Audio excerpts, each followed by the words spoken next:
So glad to have you all with us.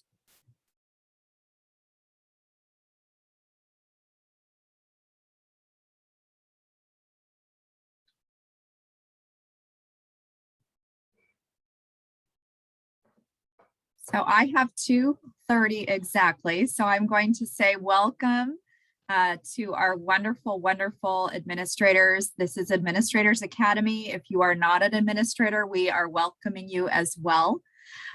We are Santa Barbara County SELPA, and I have the amazing team of Alpha Resource Center here with me.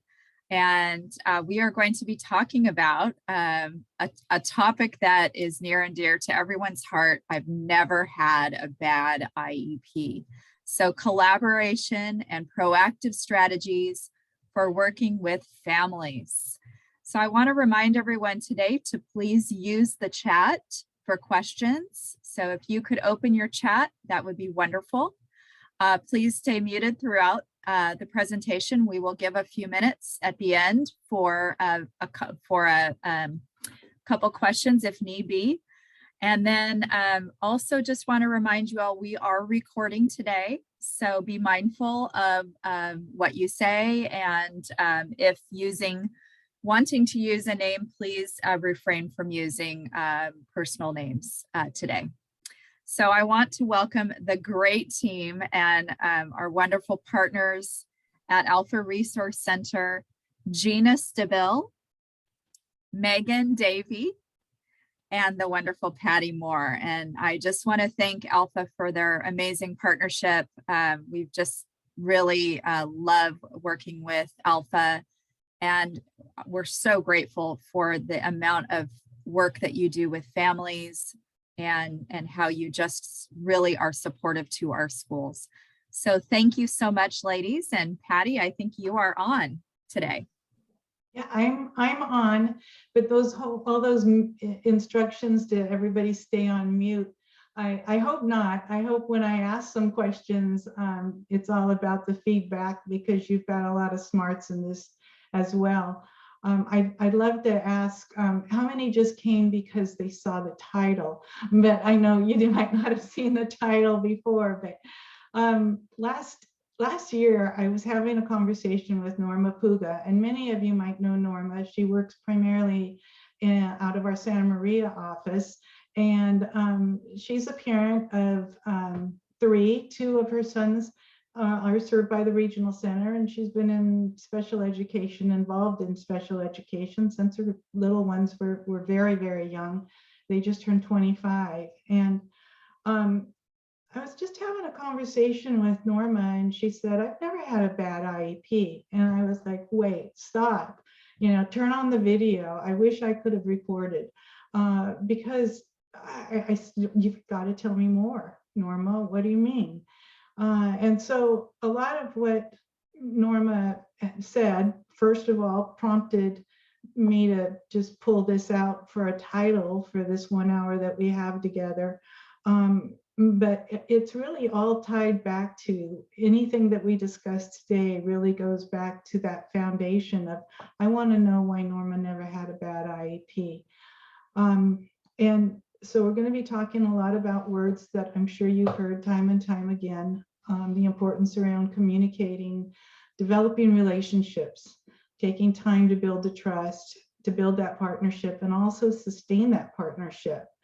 And I'd like to also acknowledge that I know most IEP meetings out there are going smoothly. They're going well.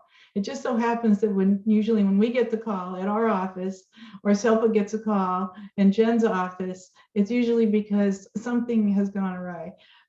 Things are not going quite as well. But we do know that California data nationwide, the incidence of mediation and due process are at very high proportions. And so we want to explore a little bit more about why IEP meetings not go badly, but really why they go smoothly. And we know that it's multi-layered. Each individual family, each individual student, each individual member of the IEP team, the school team as well. Now, everybody comes in with their interests and their own perspectives as well. So hopefully we'll leave today and you've got a few strategies that you will remember as just really fundamental in developing partnerships and working with families throughout the IEP process. There we go. Well, we could spend a long time saying what parents say, but I'm only talking about one parent right now, and this is what Norma said. And I told her that we'd be talking a lot about her today. But some of the things that she felt were really important was that smooth transition from early start. So if we're lucky enough to identify children as their infants and toddlers, we want to recognize that that transition to early start into your district can really, really make a difference. If it goes smoothly, you've got a great foundation to work from. As I said, you're going to hear me talking about communication, respect, and the importance of teamwork. So I'm just going to give you a couple, well, just a short amount of time for you to look at this, and then maybe unmute yourselves, please, and speak up and share what kind of caught you as something that is really important from what, or struck you as maybe what you're really working on now, or strategies that you're using to really underscore the importance of some of what Norma said.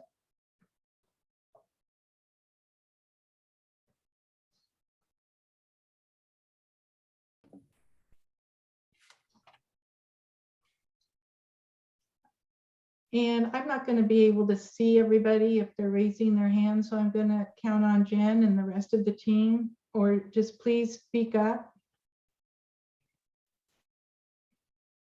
Hey, Patty. Yeah. Hi, Margaret. Hi, good to see you.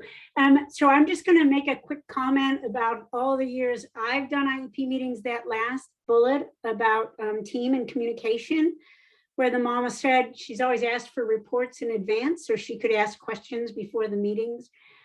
That is something that confuses administrators and assessors a lot. You know, parents, there is no right to that, but we always try for exactly that reason, so that parents do have some time to read the information and have questions. And I encourage people to try to get that at least a day ahead of time to a parent if they ask. You know, Margaret, I think you also were one person that taught me by really explaining too. Sometimes not only is it hard to get the reports in advance, but sometimes there's a very good reason why you wouldn't want to just hand over an assessment or a document and give it to the family and say, here you go. Maybe there's something in there that the family isn't prepared for, or they've never heard of before, or there's language that we're not going to really understand. So yeah, we try, you know, we advocate for asking for reports in advance, but we also say, one, it's not a right within a mandate or a right, but also two, there's often good reason why the district might be a little bit reluctant to give it out. Maybe it's something that is sensitive, and we want to be cautious to where that's coming from as well. Thanks. Are there any other comments? Patty, could I jump in and answer your question about the slide? It's Kirsten. Hi there. Yes, please. Hi. So the one that stands out for me is the third one, respectful. And why that struck me, I think, on this slide was because there will be times, of course, for all of us as administrators, that there will be bumps in the road that we'll have to work through with families, and how big those bumps are will vary, right? But I think no matter how big the bump is, we can always, no matter what our hat is that we wear, interact and respond and correspond with everyone respectfully, particularly parents, right? And even when we might feel frustrated or like we've answered the same question multiple times or whatever, I think it still gets you a long way to be respectful and cordial and responsive. Just wanted to throw in my 2 cents there. I'm counting on that. And this is something that also, it goes both ways. You know, we want to support parents in being respectful across the board as well, even though we all might be emotionally charged or upset or whatever. You know, you can all go vent at Gina's parent-to-parent meetings, but get it all out with a friend or a mentor. But when we want to interact, we want to as emotional as it can be. We want to be respectful of that. And also, I wanted to make note here of just where the family might be coming from culturally. I don't think Norma, when her kids were 5 years of age, might have been quite as articulate and forthright and upfront as she is when she was making these comments now. So some parents need to be encouraged along the way for whatever factors they might be coming into the meeting with. Are there any other additional comments? Yeah, Jen? I really want to emphasize the asked a lot of questions area. And oftentimes we have families that don't ask questions and they're afraid to ask those questions, or they don't know what questions to ask. And for our administrators, I always tried to be very mindful of body language with families.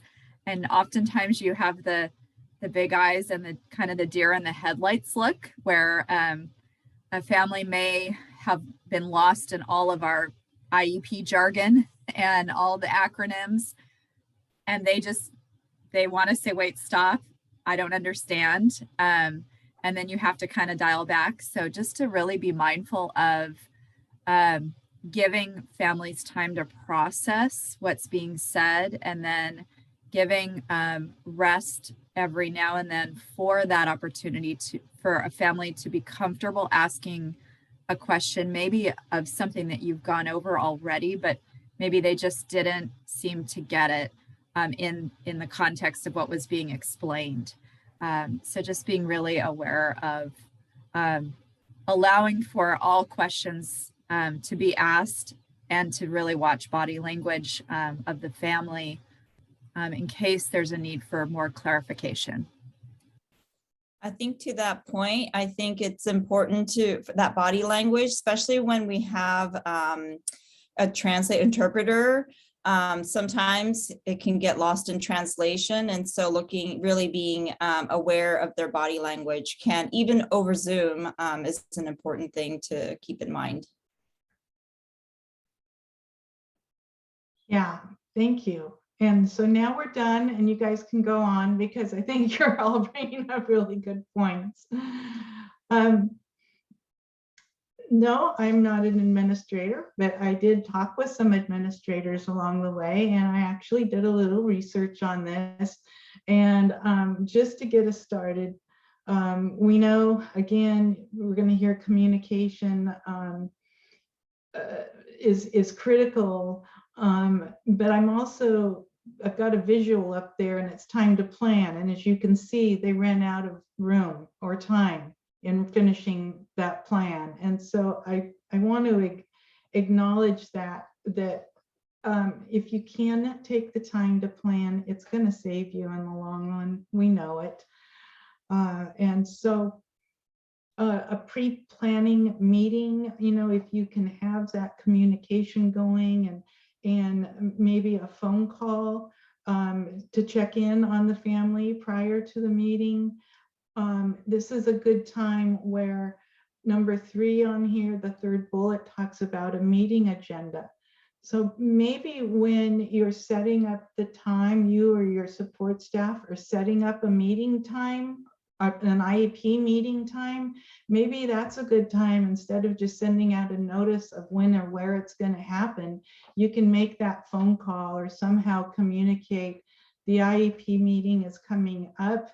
We're developing an agenda. What would you like to add to the agenda? big thing. You're going to walk out of here and you're going to say Patty likes agendas. That's true, because that gives us the opportunity to go into a meeting with some idea of how it's going to go. And on there, I'm going to know that my concerns are going to be addressed because you've saved time for that. A meeting facilitator, well, it's emotional. So whoever that point person is in facilitating the meeting, we want to make sure you're doing your best to create a welcoming environment for all the team. We want everybody to be comfortable. As Jennifer said, watching the body language of others, a little bit of that goes a long way. And be aware that the parent might have some school-based or maybe there's some family trauma that just going into this meeting is not a very comfortable experience. Maybe they didn't do well in school, maybe they didn't like school. And now we have to come into these meetings where we might not know how they're supposed to be run, what the rule is, and always that jargon or that third language that might be at play there. So people might be coming into the meeting with not a lot of trust, or there might be some intimidation at play, and that meeting facilitator can make all the difference as well. And again, having an agenda, it's the easiest way to save time and I think prevent some comfort. Ground rules, many of the classrooms that I've been in, many meetings rooms already have ground rules kind of posted for their students or maybe the adults that are in the room as well. You might not feel like this is really important, but it can kind of lay that climate that we're all going to be working together and respecting each other and acting accordingly. Sometimes not all members of the IEP team, it feels like they don't know the student really, really well. So please, if you've only met the student once or twice, or you've only seen the student on paper, please take the time to get to know something about the student or meet the student if it's at all possible beforehand. That really goes a long way, because as Norma pointed out, she wants to make sure her kids are taken care of and cared for as well. And that can set the tone. So getting that essential knowledge. And then of course, I don't have to remind you all about the importance of limiting the jargon and being careful with different terms. So what else might you feel could be added to this list? These are just a few things I came up with based upon some research and talking with teachers and administrators. Anybody? Hi, Patty. Maybe just making sure the parents know that they can stop and ask for clarification and questions whenever they want to. Sometimes parents are afraid to do that because there's a time limit. And also, like, when the time limit is spoke about at the very beginning of the meeting, let the parent know that if we don't get through it, this is just the time limit for today, right? And if we don't get through it, we'll have an additional meeting.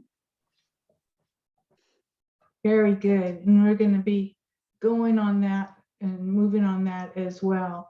So if we all know why good IEPs happen, what makes a good IEP, what are some of the reasons why we still have what we call or term bad IEP meetings? Oh, come on. Patty, Yeah. I would say it's really hard for all of us, and I'm going to include myself in this. We've had a busy day and we come in rushing into a meeting with what happened throughout the day on our mind, and maybe knowing we have to do a lot of different things after this meeting, and we know this is going to take some time. And I'm very guilty of this, but having to put aside whatever happened before that meeting or what's going to happen after that meeting and really focus on the people in that room. And sometimes that's hard to do. Sometimes I've seen administrators or teachers or support staff with phones ringing or binging or, things happening that cause disruption in the flow of focusing on the student. So that was one area. Margaret, I see you're ready to chime in too. I am. If I had to put a single word to why I see IEPs go awry, it's fear. Fear that a parent won't accept what they're offering, fear that there may have been some adversarial conversations beforehand, fear that you might not really know the depth of what's being explained in assessment reports, etc. So I think one of the things that's always important is that people just take a breath, keep their tone in check, and be okay saying, I don't know the answer to that. Let me work on that. We'll talk a little bit about those strategies in my seminar, but I do see a lot of fear around IEP meetings. Yeah, we're going to get into fear and trust briefly a little bit more. That fear of the unknown, as Gina pointed out, taking the pause to ask questions, but recognizing how hard it is. And what is that grounded in? Is that grounded in maybe my own personal fear around saying something stupid or saying something that you've already answered, but I didn't understand it? Fear can take you a long way. And thanks for mentioning that. That's why that whole communication and some of that pre-discussion can go a long way to ease that walking into an uncomfortable setting. And if nobody else has anything to add, I'm going to move forward. Patty, can I add one thing? Yeah, please. Even prior to the meeting taking place, kind of what you just touched on, as much as possible, including the parents or the family in the planning of the meeting. So you said the agenda, so maybe making sure that family can add to the agenda, as well as even the scheduling of the meeting, day and time, including their input on that as well. So then they already feel like a part of the team prior to the meeting taking place. Yeah, I think we've had some experiences where the meeting notice goes out and it's for 7:45 in the morning. Yeah. And that's not a real good time, one for me in general, but if I'm getting 3 kids ready for school, 7:45 is not the best time for a meeting. And if I don't know that I can say it's not a good time, I'm going to be walking in that meeting probably without enough caffeine and still pretty frazzled, wanting to make sure I got the kids to the right school. Thank you. Patty, I think Vicky may have a comment. Vicky, did you have a comment? Sorry.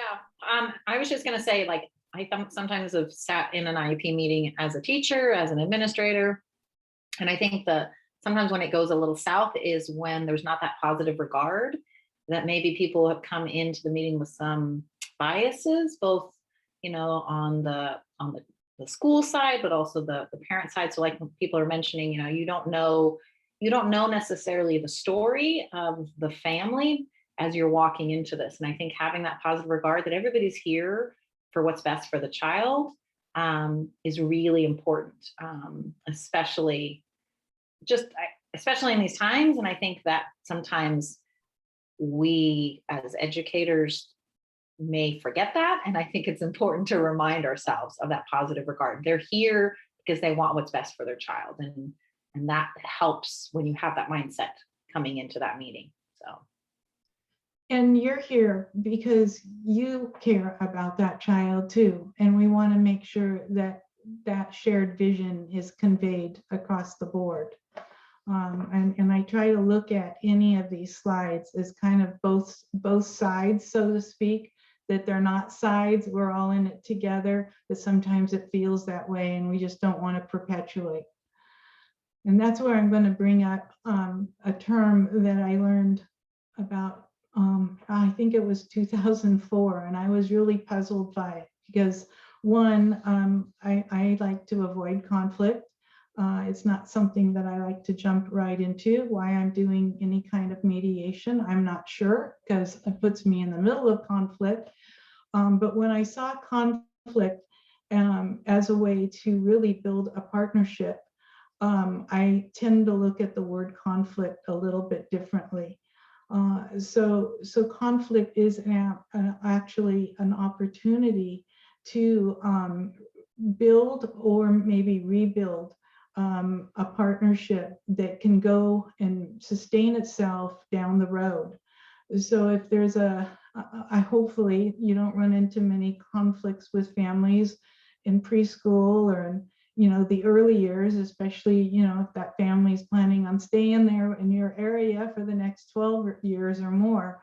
We want to build a solid foundation. So if we've got some rough weeks, days, months, meetings, whatever, we really want to get to a point where the issues are resolved, but there's a partnership that sustains itself, so that when something does come up, and it usually will, we have the opportunity to talk it out, and we know that we've learned how to navigate through rough waters, and we could get through whatever might arise down the road. And I just really feel that that's really important, and that's why I've kind of embraced this whole idea of conflict partnership, when it really does kind of sound like an odd term. And I know everybody here has had trainings around partnership building and all of that.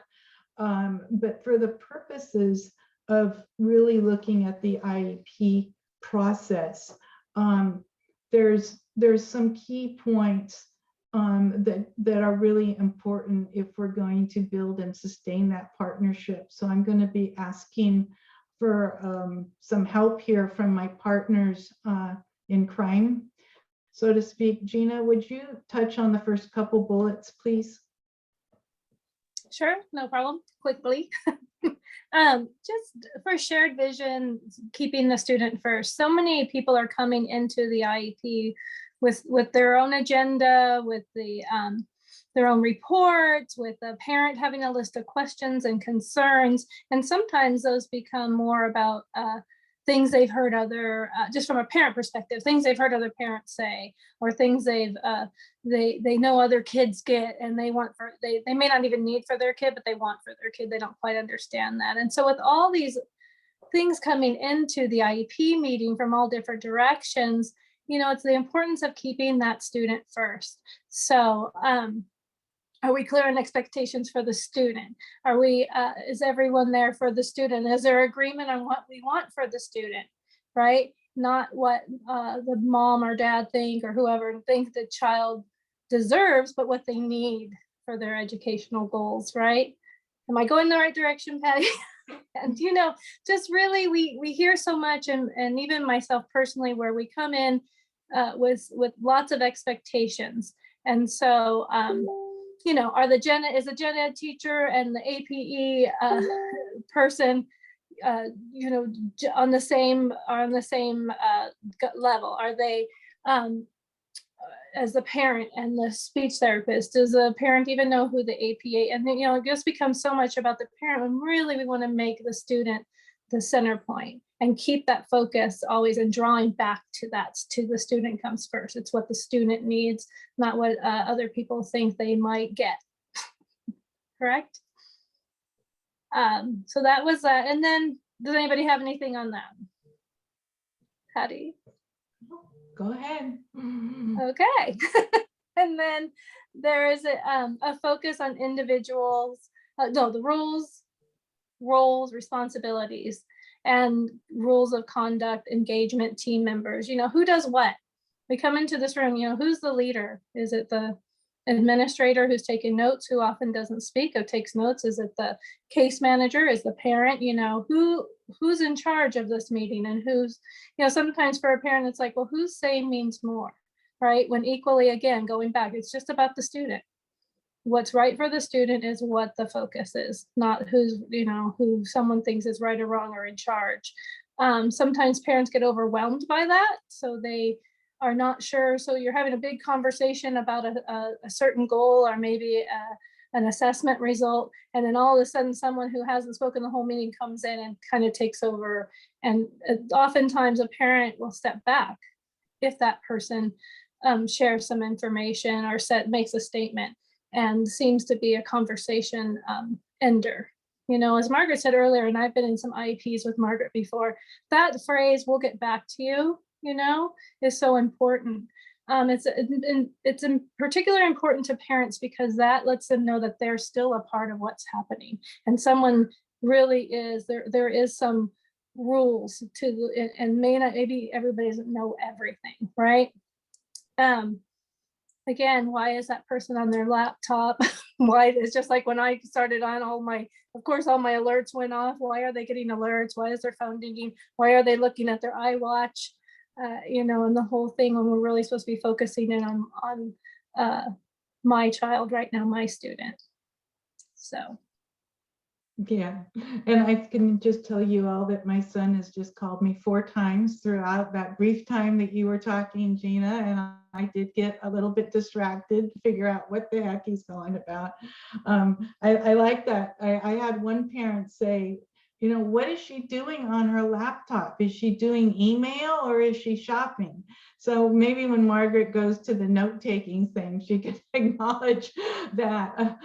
And also the rules of engagement, so to speak.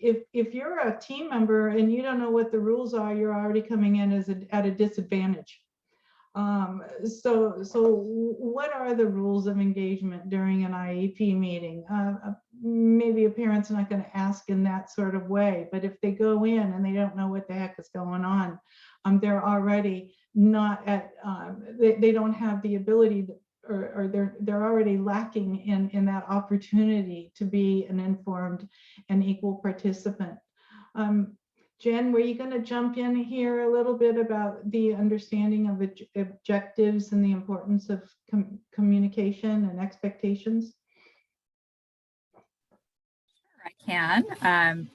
So just understanding, I think Patty and Megan mentioned it earlier, having an agenda is so important, and really gathering information and input from that family, if possible, before that meeting, just really helps in knowing where everyone's coming to the table. The other thing that I really emphasize with this one is in the planning and the management, just really thinking about what are we hoping to gain in this meeting?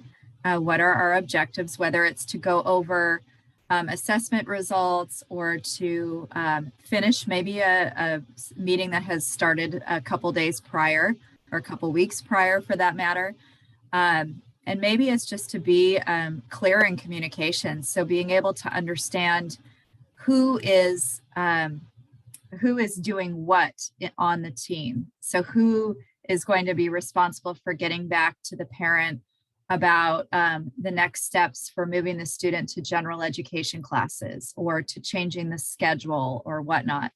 So really having strong organization ahead of time, planning ahead, having things ready to go, and then articulating that out so that all members of that team are aware of that organization, including the family. So knowing that the family's coming in with no surprises, the team is coming in with no surprises. When I see team, I mean parents, I mean related services, case manager, everyone knows what's going to happen before the meeting even starts. And so you're ready, you're organized, you have your paperwork together, and you articulate that out to that family in a very collaborative, relational way so that the family feels that you are looking at their child with as if they were your own, and you are being extra supportive. The family is happy because it's not anything that they weren't expecting. They come into that meeting feeling comfortable and feeling ready to support your plan and support the next steps for their child. So really looking at all that and keeping organized and keeping that communication going from beginning, before the meeting, through the meeting, and then after the meeting as well. Thank you, Jen. Yeah, thank you. Perfect. And Megan, some of your thoughts. Yeah, so the next bullet point, well, there aren't any bullet points, but the next one is flexibility. So we all know that flexibility has been a term that the entire world has had to accept over the past however long it's been now, year and a half, seems like 10 years. But real progress towards that shared vision, like Gina was talking about, can't necessarily take place if there isn't at least a little flexibility from all team members. We do know that there are some instances where flexibility cannot take place when it comes to certain rules or policies. And an effective IEP facilitator can help offer some options when those situations arise. Just remembering that we're all there for that shared vision, which is the student. So even though we might come in with a game plan of our own in our head, we want to remember that the student is the focus. And so yes, we might have to be open to some suggestions where things can be changed in order to get to the overarching goal, which is success for the student. And then the last bullet point is good communication throughout. We've been talking a lot about communication. I do have to say that in the majority of the IEPs I've been in, especially lately, one of the reoccurring themes has been communication. A lot of parents have reported things to the effect of, I don't know what my child's day looks like, or I don't know what they're doing at school. I think some of that might stem from the fact that during distant learning, they were at home and they were able to see what was going on, and kind of what Margaret touched on in the beginning, kind of that fear of not knowing what's going on. But we've talked a lot about, the method of communication, a consistent method of communication.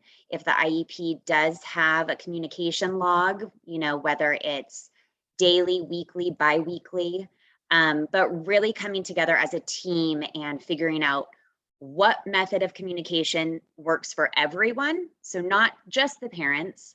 Administrators don't have time to write an entire novel at the end of each day, but trying to figure out if it's an email, and then the content of what is in the communication as well, instead of just, Joey had a good day. Parents would like a little bit more details, but we need to all work together on what those details are. And so if we can all come together as a team and agree on it, then it should be an effective form of communication between home and school, which kind of helps with that fear and that unknown of what's going on. Margaret unmuted herself, so you go right ahead. I want to make sure not to over talk on these things, we'll cover some of these things, but you said that trigger for me about those communication logs. Remember, Yes. those are always an analysis of whether it's necessary for the child to make progress. Right. And yes, and just as I said, and if it's in the IEP, then figuring out what is in those logs. So no, it's not a 10-page novel. So if that is a part of the IEP, making sure that everyone is in agreement on what it looks like and how often it is shared as well. So yes, agreed. And then, so now Patty goes on to what you said, what I heard. which is more communication, which I believe is the next slide. Right, Patty? Yeah. And I think we have to go back to what Norma said in the beginning too, about that safety and making sure her children are taken care of. I want to go back to also reiterating what Margaret said about fear. And when we talk about communication, or what does my child's day look like, what we're getting at is that the greatest fear is the unknown. And if nobody's telling me, then I might just be sitting there making up terrible things in my head that have no relevance at all. But that might be just the way I'm doing things.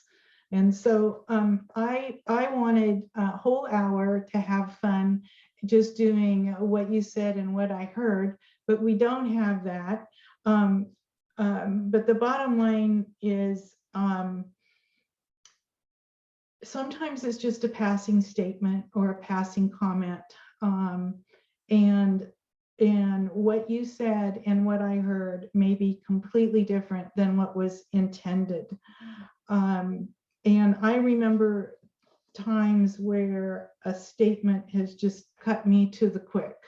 And it wasn't in an IEP meeting, but I also know within IEP meetings, somebody will make a statement and I'm going to be stuck on that. And even if we're meeting for another hour and a half afterwards, I probably am missing half of the evening because I was struck by a comment that was said. So we could go on and on with a little bit of back and forth. And I want to hear yours too, but the fundamental exercise is, where is that person coming from? Why did they say that? What's their perspective? And some of those trigger points, I got to tell you, are when we walk into the IEP meeting and it starts off with, well, we have 1 hour for this meeting. Okay, well, you guys might have had 5 email or IEP meetings today, but this is the one for my kid. And so already I'm thinking about, well, are we going to have time? Am I going to have time to talk? Or am I going to have time to answer questions or get questions answered? And so when I hear we only have this much time, I feel like this is not as important to you as it is to me, and they're going to hurry me off. So again, if you've got that pre-planning or that agenda that's scheduled, then I don't have to worry. And if we have to schedule another time to reconvene, okay, good. And then maybe we can cancel it because it's not needed, but at least I can listen, I can be present because I know that everything is going to be addressed. And likewise, we get a lot of phone calls that start with, my kid needs a one-on-one aid for school, and do you have an attorney? And no, we don't have an attorney recommendation when you call, but when we get the opportunity and someone says, my child needs a one-on-one aid, it goes back to, I want to get back to why. Why do you feel that is the case? And as we've stated earlier too, it very often might come back to safety or concerns about him being harmed or her hurting someone else. So there's a fear factor there. It could be because I'm a very, very new parent and my child is very young. Could be because she's vulnerable and has medical needs. It could be maybe some things I heard from other parents that have scared me and created that fear.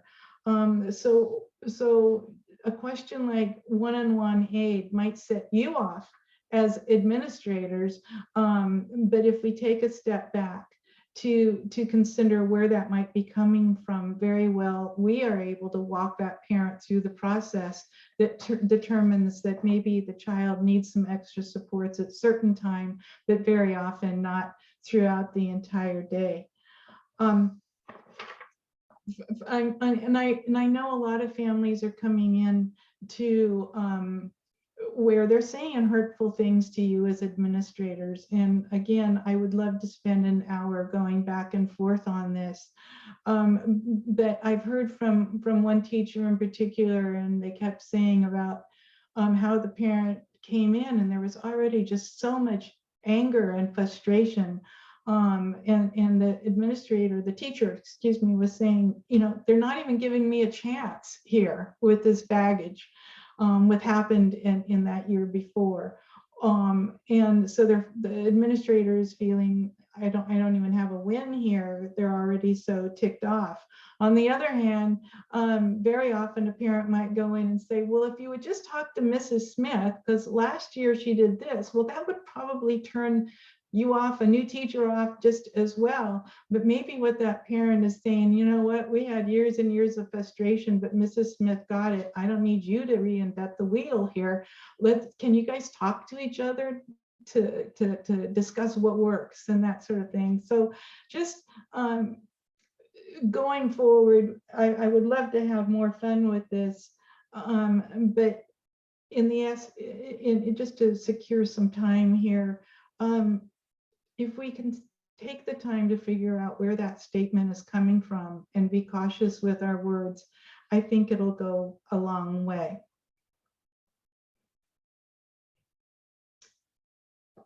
Trust can be really simple. I mean, to attain, you know, you just, what are you going to do? Do what you say you're going to do. That's it. But then very often teachers are put in the position of building trust that's been really broken in the past. And trust and mistrust are really learned attitudes. And where there's a lack of trust, there's been some kind of history. Anytime I see an IEP plan, a whole document that has about 15 goals and 42 pages, that's pretty much a warning sign for me that we've had some problems in the past and the family has lost trust that the school is doing what they're saying they're going to do. And Margaret taught me about what 12 or 15 goals means. I can tell you that right there.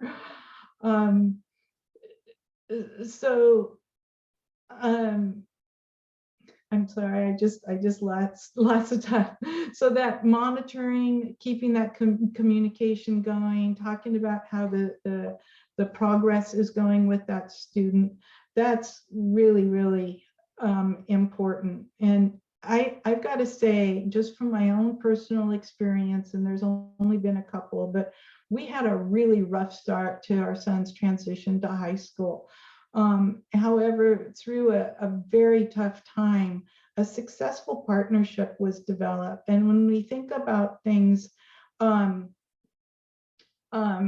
words and things that can cut you to a quick, I was told early on by this one teacher that was our new case manager, when we were talking about aspects of inclusion, I was told, well, he's never going to have friends. And I still remember that. It cut me to the quick. But with that being said, we were able to work through and navigate through our conflict to where we really developed a partnership. And that same case manager told me a year later, I'm never worried about going into an IEP with you, Patty, because you have always been honest and upfront with your concerns. You've communicated to me.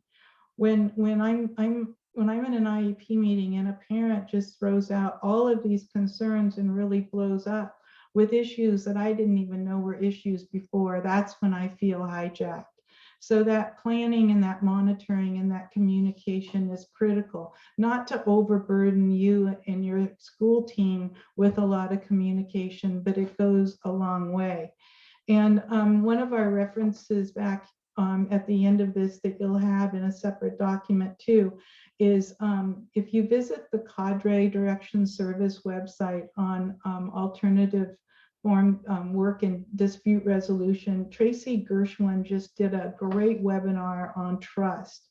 And she said that the expectation of trust is everywhere in education. Students need to trust their teachers, families need to trust school professionals, teachers need to trust their leaders and their colleagues, and teachers need to trust families. The community needs to trust the school and vice versa. So trust goes a very long way.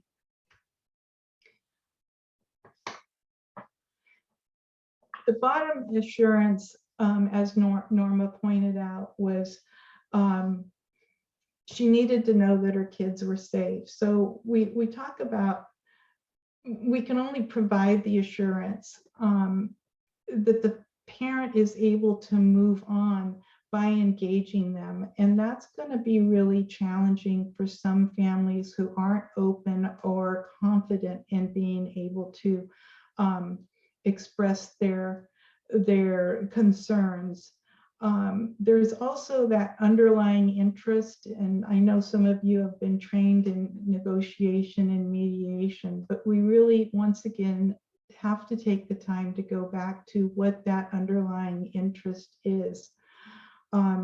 We can't provide that foundation of trust without showing people that we can be trustworthy, and that's usually with actions. And likewise, we at Alpha really work on reminding families that trust goes both ways. Parents have the responsibility to try not to let the previous fears or perceptions get in the way of building trust. Teachers need to have confidence that the children are being taken care of at home and are well fed, or that things going on have been communicated that might be affecting that child's day at school. And while building trust is important, the parent really needs one person to go to, one point person that they trust on the school team. And I'm not saying that they don't trust everybody on the school team, but there has to be some kind of relationship where there's that, they feel confident and honest to reach out without being questioned or maybe put on the defensive or being looked at as that parent. And we all know what that parent looks like, because I've probably been one before. Sometimes schools have parent liaisons, but also that's why we have trained parent mentors to reach out. So actions really speak louder than words. And if there's been some challenges, again, taking the time to rebuild that, those actions by proving with actions, by listening and by caring and by being there, can just really go a long way. Culture is everything, and I'm not doing a training today on cultural responsiveness, but I want to make sure that we all know that this is huge in all interactions, and we have to respect where the culture of the family is. And that doesn't necessarily always mean ethnicity or race. Each family has a culture of their own. Like I mentioned earlier, they might be have a little bit of baggage with their own school experiences, or maybe they have learning differences. People that aren't speaking English as a primary language, that throws it all in there together. So our interpreters have to be skilled and trained. I learned that we have, I think, 12 to 16 Mixtec dialects, mostly being used in our North County. So how are we going to address that? I mean, just getting a Mixtec interpreter doesn't mean that that family is going to get it if it's not in the right dialect.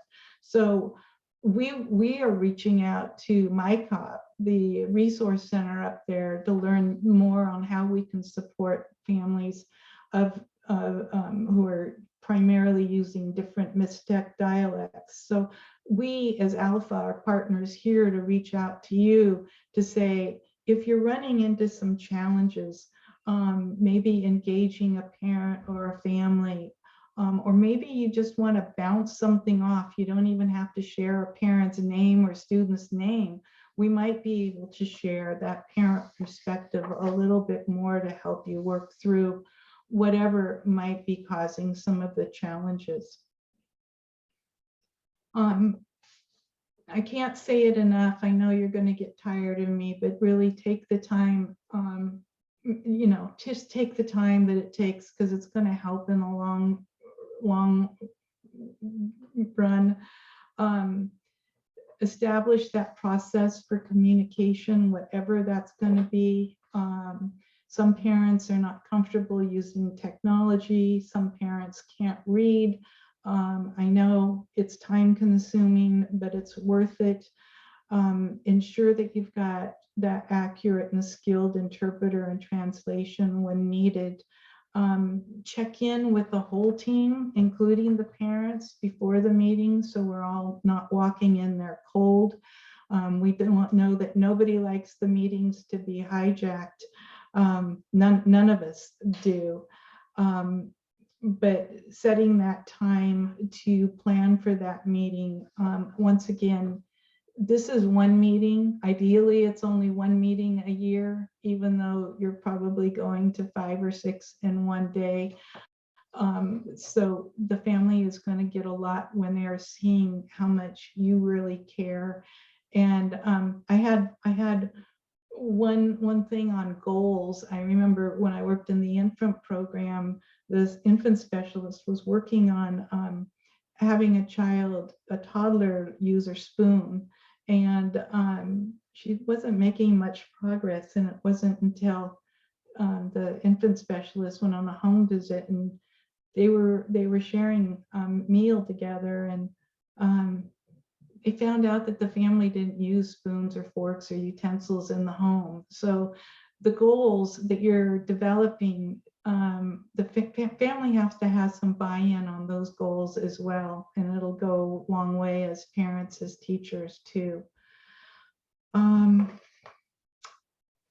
I'm just going to try to quit right on time here, and say thank you. I would have loved to have spent even more time so we could have more back and forth, because you're all experts and have many experiences. I've included just some of the links. I started off with conflict partnership. So some of Dudley Week's books that I really enjoyed, that helped me learn about conflict resolution. We've all had Claire Fowler mediation and training. We have some of Anne and Red Turnbull's books in our libraries that I invite you to use. One of the books is like $230. So if you don't want to go out and buy it yourself, please get some use out of our libraries. And the Cadre website is another great website, full of wonderful resources. And it includes past webinars like Tracy Gershwin's To Trust and Not to Trust. So I am going to be quiet now and ask you if you've got some closing comments or thoughts that you'd like to share. Thanks for the opportunity.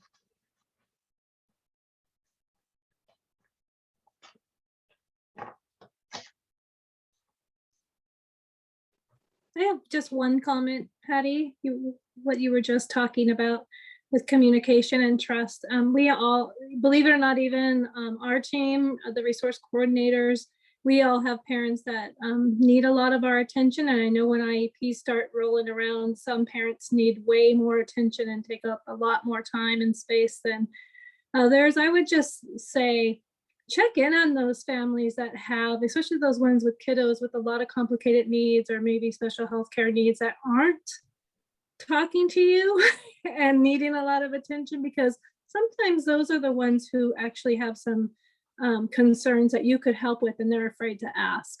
So I would just keep that in your mind, maybe sharing that with your case managers, that if they're not hearing from a parent, maybe just do a check-in call when they have time. And I know it's time consuming, but that we always go with that. We haven't heard from so-and-so in a long time. Let's call. Thanks. Patty, I want to thank you. That was a lovely, lovely presentation, and very, very helpful, I think, to all of us, just to give us all grace and give us all the great reminders that we are really here to support our families, here to be there to create lovely plans and proactive strategies in collaborative environments through these meetings. So Patty, thank you so much for this lovely presentation. I want to thank Megan Davey as well, and Gina Stabile. Thank you so much. You ladies are welcome to stay on for the next one if you would like. or we will bid you goodbye. But thank you for your wonderful partnership and your expertise in just supporting families and supporting schools as well. Just a fabulous partnership. Thank you. Thanks for inviting us. Thanks. All right. So we are going to switch gears, and we have the most lovely other wonderful presenter today, Dr. Margaret Sala. And Dr. Margaret Sala was our former Deputy Superintendent of Goleta Union School District. And Margaret is here to share with us on IEP note-taking. And so this is a requested hot topic. I'm going to use the word hot topic because we always want to make sure that we are writing what we should write in these IEPs. And so Margaret's going to give us some pointers on that. So Margaret, welcome and thank you for being here. Thank you, Jennifer, and Patty and Gina and Megan. So good to see you again. Hope we can catch up at some point. Okay, I know first some of you have just joined us and others have been sitting at your desks for a few minutes. Just if you need to take a 1 or 2 minute break, raise your hand. If I get enough votes, I see you and Jennifer do it. Okay, it looks like everybody but Jennifer is ready to move on. So if you do need to take a break, I'm not worried about it. Just take yourself off, take your video off, and then we'll move on. And I'm going to keep correcting you, Jennifer. Now that I am not working in education, I no longer use the title Dr. Sala. I am an attorney, and with a JD, the only place you can call yourself Dr. Sala is in the education realm, but that's no longer my job.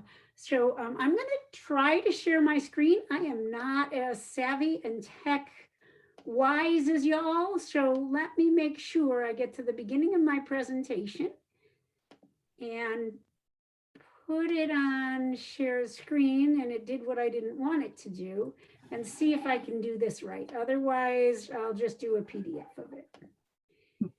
Margaret, I can help you if you need. Okay, but hopefully I'll do it right. Let's see. Okay, do you see it? There. Not yet. Okay, and you guys just appeared. So for those of you who've never met me, I'm Margaret Sala. I am a special education attorney. I am now working with Hatch and Cesario out of Thousand Oaks, but we represent districts up and down Southern California, all the way up through Santa Barbara and down to Orange County. I am the retired Deputy Superintendent of Schools for Goleta Union School District. Before that, spent 21 years in Conejo Valley, from 10 years as a special ed teacher and 10 years as a site administrator running an amazing middle school, and then went to be director of special ed and on to the deputy sup position in Goleta. So what I'm sharing with you are my perspective on the things that you should put in the notes of your IEP meeting. At the end of this, I'm going to try to move through. There's 27 slides. I'm going to send them to Jennifer. She will send them to you at the end of this. Don't feel like you have to take a ton of notes, but you will have these slides and then can reflect back upon them. And Jennifer knows how to get in contact with me if you need to. So let me start. And then at the end of it, I'm going to kind of just leave time for any kind of ask the lawyer IEP questions that you may have. Okay, so let's see if I can do this. There it is. Okay, why are meeting notes important? And you can jump in anytime you want. I'm going to try to not just spend this whole time reading a PowerPoint, but the notes are important because they document important aspects of the IEP, those things. And one of the most important things is parent participation. If there is a critical flaw that I see repeat itself in due process actions, it's the lack of engagement of the parent to participate in their child's planning. We're going to come back and reflect upon that many, many times today. It's a place where you document requests from the parent and then the response to the request. I'm going to see if I can get all your little pictures out of the way here because I can't read my screen. Now, what I just did is I can only see one person, and so you're going to have to yell out to me if you have a question because I'm not watching you. And I'm also not watching the chat, Jen. Okay, so when a parent asks for something, requests something, that needs to be responded to and responded to in writing. And I'm going to give you a couple of different options for that. I don't know about you, but I cannot tell you the number of times I've sat with parents in disputes when they said, I asked for that 3 years ago. And then I asked for it again 2 years ago. And I'm demanding it now, but nowhere in the file can I find that that parent's request was documented or responded to. So when there's no documentation of it, we just have to assume the parent is right and the district did not respond. Areas where you agree and areas where you disagree. And there are some of both in every single IEP meeting. I'm going to reflect back on some of the things Patty said about questions that you should be asking when a disagreement comes up. Clarifying things. They did talk about our use of acronyms, right? I said, when I retire, and now I'm retired, I'm going to publish my BBA, right? The big book of acronyms, right? We have so many acronyms, and I oftentimes will stop people and say, now, what does that stand for? Even when I know what it stands for, because I'm asking the question that the parent may feel embarrassed to ask. Okay. If you are facilitating an IEP meeting and not the note taker, be watchful of that. When you hear something come up that you think, that's really educationalese, ask the person to clarify that. So what's the Whipsy? What a funny name. Is that like a wind-up toy you give a child? What's the Whipsy? Right? We'll use acronyms. We need to be very aware that sometimes even our general ed and special ed teachers don't know what those words mean. Psychologists are specifically guilty of that when they've done assessments. I want you to be able to elaborate on things or explain things. And that's that whole point about watching for acronyms or watching for specialized things. Like we're going to use the Wonders curriculum. The what? Right? Make sure you are telling the parent what they need to know to encourage their participation. You need to be more than a recorder. You have to listen for particularly important things. So it's not about just scribing. This person said that, this person said that, this person said that. You'll drive yourself crazy if you try to scribe the entire meeting. So listen for particularly important things. I did have one director in the county say to me, please tell people not to use a template, right? I have watched, I've reviewed IEPs where you could see someone just pasted in a template and sometimes they filled things in it and sometimes they were blank and you really can't tell what was actually discussed in the meeting. So you might have something on the side that you keep for yourself to make sure you're going over the main areas of your notes, but don't put a template in this child's IEP notes. So what are some of those important things? We're going to talk about those, but there are some things that are said during meetings that will strengthen a district's case if properly documented. I want you to remember that you are actually there as a district representative. So the parents should not be the person to take the notes. And you are also not writing from the parent's perspective. You will include parents' questions, parents' responses, but you're always writing from the district's perspective. You know, it's funny when I look and I get handed a case file, like, so this is for an IEP that I have on Thursday with, I think, Burbank Unified. And I actually read the entire case file before I go into an IEP meeting. And what I oftentimes see are big gaping holes where I can't tell if the district has responded to parents' needs or requests. Should we only take notes in high profile cases? Okay. How do you know you have a high profile case? Right? How do you know? You know that thing I just said about the mom said, I asked for it 3 years ago and then again 2 years ago? That case wasn't high profile 3 years ago or 2 years ago, but now it is. So what's important to understand is because a parent doesn't have a problem today, doesn't mean they're not going to have a problem tomorrow. So you are creating a record that is a contemporaneous record. The importance of understanding that word is that when a judge or an attorney or a new administrator or case manager reads a file, they're going back and getting a snapshot in time. You won't remember all those things that happened in that IEP meeting in even a week, let alone 2 years. Why 2 years? Because that's the statute of limitations. So what that means is a parent can reach back in time 2 years and ask for compensatory services or ask for a court to give them a remedy, right? Services, money, whatever it might be, for failures of the district to provide a free, appropriate public education, a FAPE for the child. Just because you don't start a meeting with detailed notes doesn't mean you can't start taking them later on. So oftentimes I'll see IEP notes that say things like, meeting began at 8:25 a.m., introductions were made, parents given their rights, reviewed goals, previous, offered new goals, meeting ended at 12:53. Wow, that was a long meeting, 4 hours.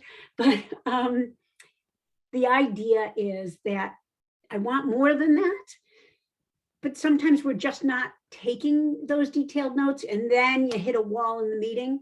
Just start taking the notes, the more detailed notes at that moment. Better some than none, okay?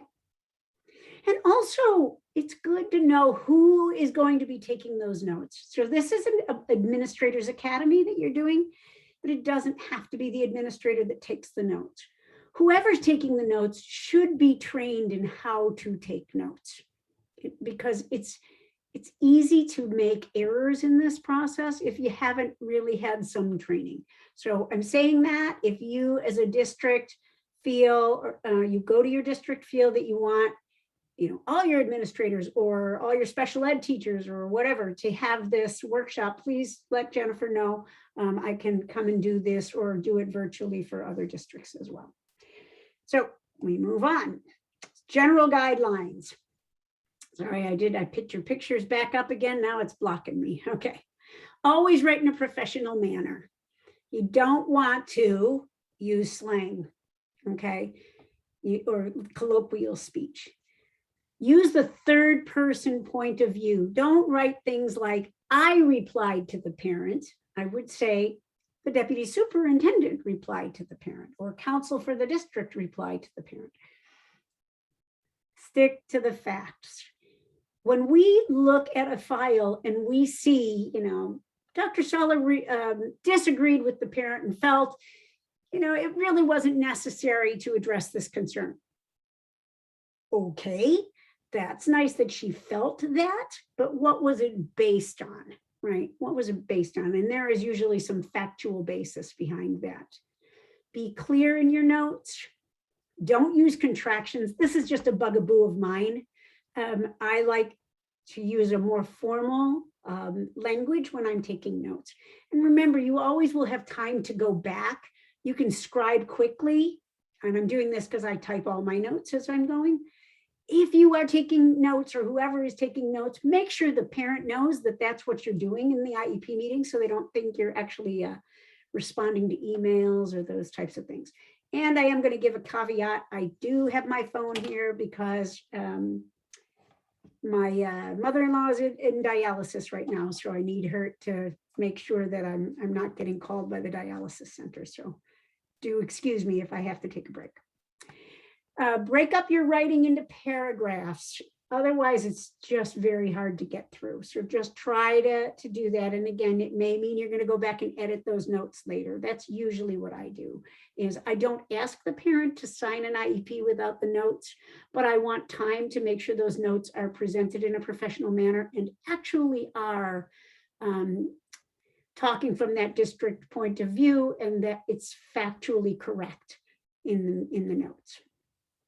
Non-professional writing just reduces your credibility when the family or an advocate or an attorney on the other side takes a look at it. It just is helpful to use your best writing skills in this. Okay, a couple of examples. So Bobby gets hung up on reading, math, and everything. Okay, anybody want to try to tell me what's wrong with this? Just unmute and jump in because I can't see you. Slang for sure. Yeah, which part of that is slang? Gets hung up on. Right, gets hung up on. Now, as Patty mentioned, and Gina and all, we also have to be aware that we're oftentimes talking to people with second language issues, and gets hung up on might not even mean anything to them, right? Okay, here's another way to say it. First off, who said it? The general education teacher reported that Bobby struggles in reading, math, and writing. Specific, attributed, and a complete sentence without slang. Now, guess what you're going to notice in all of my examples? They take a small statement and they become much bigger. Okay, my writing is longer because I'm trying to make sure that I'm presenting a professional standard of writing, and it's clearly understood what was meant in each of these statements. Okay. Parents want Johnny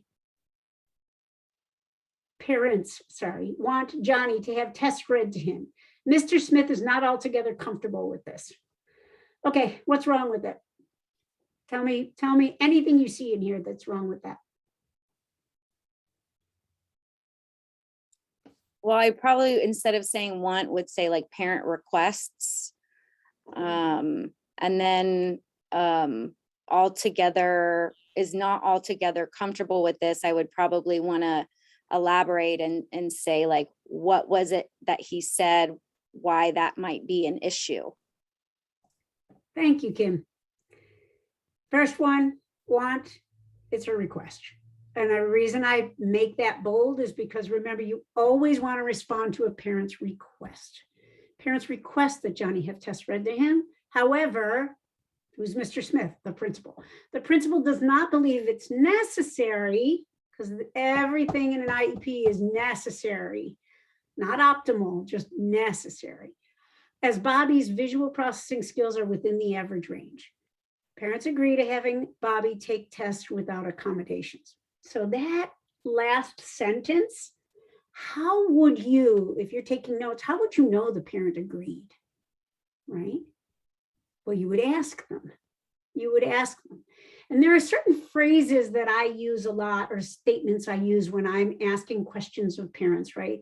So, if the parents want Johnny to have tests, parents are requesting Johnny to have tests read to him, I would be asking questions. Tell me about that, right?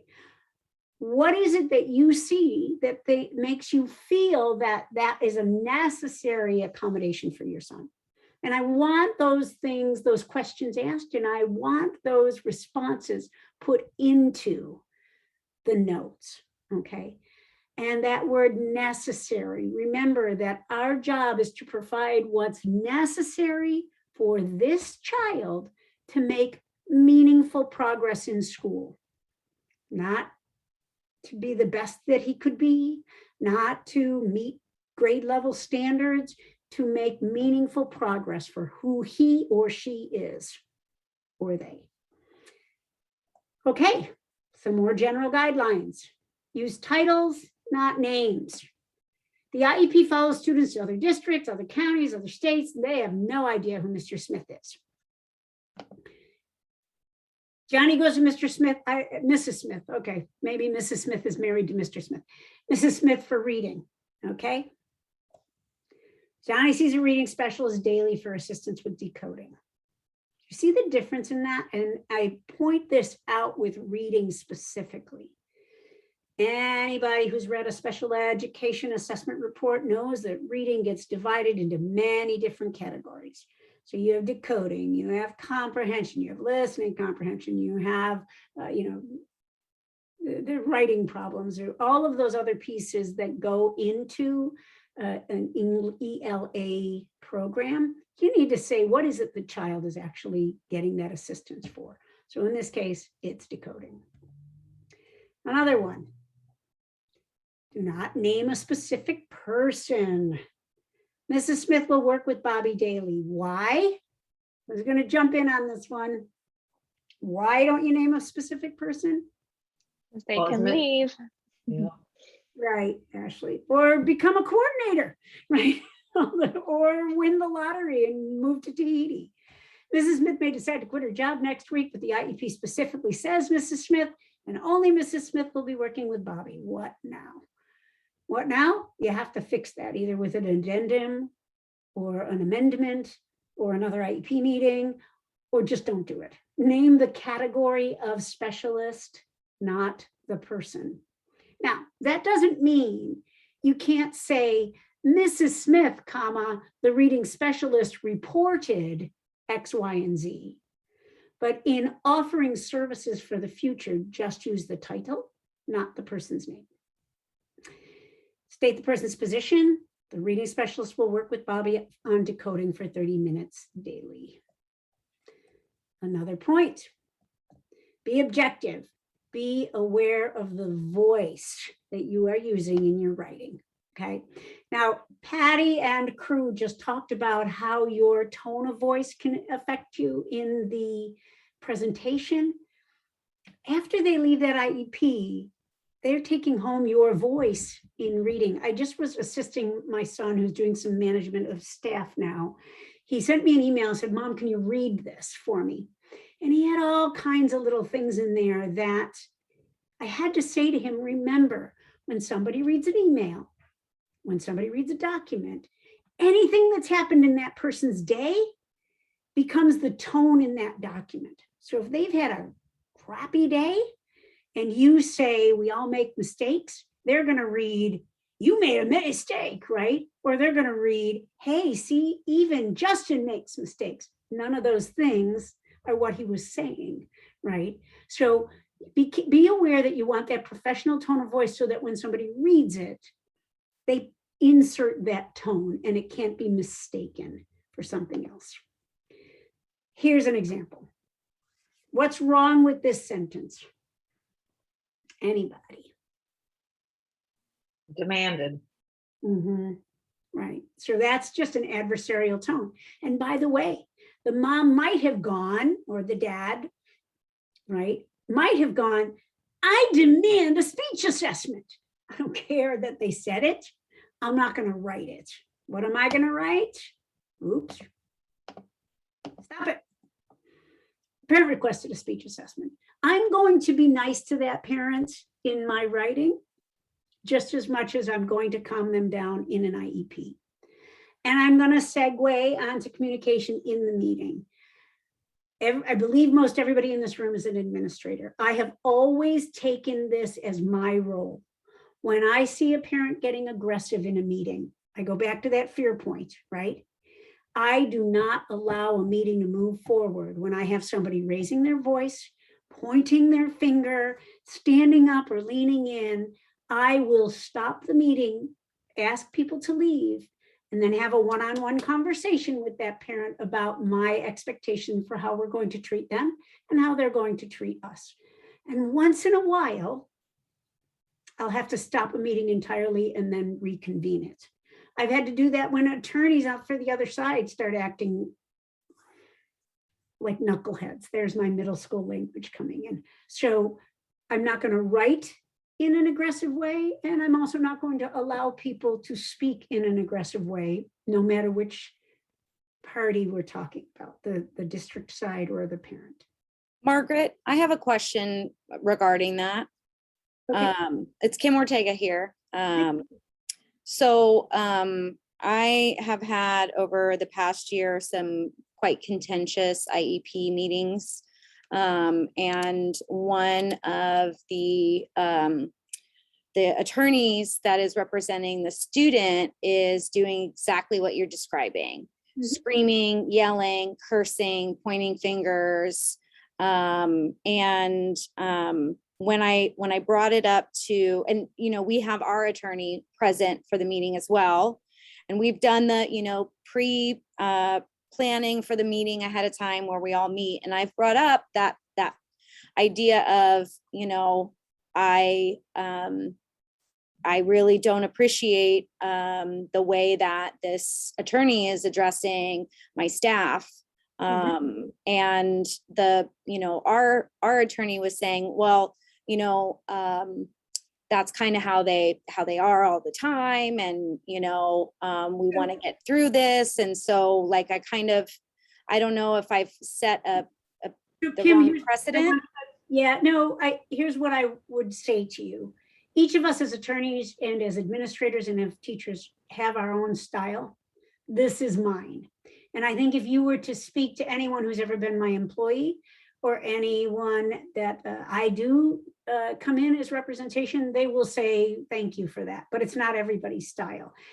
Frankly, it has nothing to do with me being an administrator or an attorney. It has to do with being the 9th of 12 kids and having that expectation that we will treat each other with respect, even in the chaos that was at our home all the time. So that being said, I will say to you, if you have any other questions about how to handle that, go ahead and Jen can give you my email address. My email, folks, is just margaretsala@gmail.com if you want to email me privately. Or if you need to contact me through the firm, that's a different one. So I'm going to keep us moving, and then I'll have more time. If you have lengthier questions, go ahead and hold on to those, write them down for yourself for later. So let's keep moving on here. I can't even read that. Sorry. Let me go back. Sorry, I went the wrong way. Okay, so we're looking about maintaining an objective, non-controversial writing voice. Okay, and here's a couple of examples of that. So district refuses. Be careful. You may be refusing, but you're going to be taking that from a prior written notice standpoint. You're going to base it on data, and then that just state you do not agree. Right. So based on the assessment of Johnny's visual processing skill, the district does not agree that this accommodation is appropriate at this time. I'm going to also tell you that you have 3 outs when you get into trouble. I'm going to talk about that. So it's my 15, 30, 60, 15, 30, 60. Always keep those numbers in your mind, 15, 30, 60, and I'm going to get to each one of those in a minute. Johnny's out of control in class. Okay. Johnny exhibits difficult behaviors in class, such as, and why is such as important? Because in a year, those behaviors may look very different. I was just in an IEP for a child where they wrote a behavior plan and the child hadn't been exhibiting those behaviors for 2 full years, but there sat the plan. So be specific. Shouting out, walking around without permission, calling other students' names. Billy is no good at math. Math is an area of difficulty. Bobby has no friends. Bobby continues to struggle in the area of peer relationships and has not yet formed meaningful bonds with the other students in class. As I said, I take short phrases and I make big, long paragraphs out of them, but there's a reason for that. Okay. Continuing, clarity and accuracy. Make sure your notes make sense. If you need to take a break and say, folks, I need a minute or so to catch up on my notes. So everybody take a breather, right? But take the breaks when you can, because sometimes it's very complex writing and you want to make sure you're going through it. If the parent has requested to audio record that meeting, you can always go back and listen again. Like all of us want to relive an IEP meeting that's been 3 hours long and do it a second time, but it is a way to do it. Folks, if your parents have not in writing, or the attorney in writing 24 hours before that meeting requested that they notified you that they were going to record the meeting, respectfully, they cannot record the meeting because we get very few gives. And that's one of the gives that we get. If you're not prepared to record, if it just sets people on edge. So no, they cannot record unless they've given you 24 hours notice. And I just did this with an attorney last week. I'm sorry, we did not get that in writing. I verified with everyone there. Parent admitted they never sent it. Would you like to reschedule, or would you like to continue the meeting without recording it? I think the attorney ended up recording it anyway, but I couldn't prove it. Okay. Make sure your notes make sense. Notes should either be read aloud or shared with the parent at the conclusion of the meeting in order to ensure that everyone agrees to their accuracy. So anyone who's ever been in an IEP meeting with me knows that the notes can get very lengthy. So if it's a very lengthy set of notes, don't try reading them aloud. Take 24 to 48 hours to go through them and then send them to the parent, but do not ask the parent to consent to the IEP until they have the notes in front of them. Any confusion on that? Any questions? Okay. Document in the notes were reviewed prior to adjourning, and again, only if you've done that. If you didn't do that, document that the district will provide the parent with the completed IEP, including the notes within X number of hours, days, 24 hours, 48 hours, whatever it might be. Remember, the notes are a part of the IEP, and therefore the parents are signing agreement with their accuracy in addition to the offer of FAPE. Okay, what are some things that I need to make sure to document? How many times I'm going to say this one? Parent participation, parent requests, areas of disagreement, LRE, FAPE, and any additional items that may come up. And some of you have already heard this cute little story. The first time I ever gave this workshop, I had a couple of new principals in there, and for a while people would send me their notes after the IEP meeting. And I always say, end your notes with a complete statement of the district's offer of FAPE. So I got this principal's notes to review, and she had the district's offer of FAITH, faith is.